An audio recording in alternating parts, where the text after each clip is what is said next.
Quand elles apprennent à tirer et qu'elles enchaînent les exercices balle au pied, ces jeunes filles font bien plus que jouer au football. Elles luttent aussi contre les stéréotypes machistes. Car dans la Villa 31, le bidonville le plus ancien de Buenos Aires, le ballon rond est traditionnellement réservé aux hommes. Quand j'étais plus petite, les garçons ne me laissaient pas jouer avec eux, parce que les hommes sont très machistes. Ils ne laissent pas les femmes faire du sport. Le football, pour moi, n'a pas de genre. Tout le monde est capable d'y jouer, non? Mais parfois, à force que les garçons nous critiquent, ne partagent pas le terrain, nous confisquent la balle, ils nous empêchent de jouer.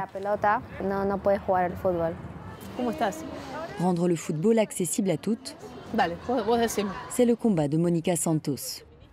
Il y a 15 ans, elle a fondé le club La Nuestra pour s'assurer que ce terrain, enclavé dans un quartier très défavorisé, puisse être réservé aux filles 2 fois par semaine.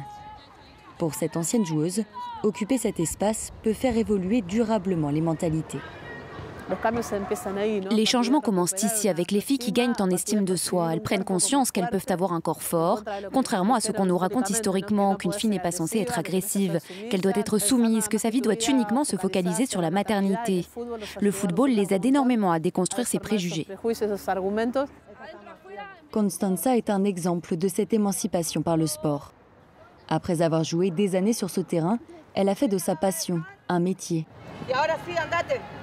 Aujourd'hui âgée de 31 ans, elle est devenue entraîneuse de foot et autonome.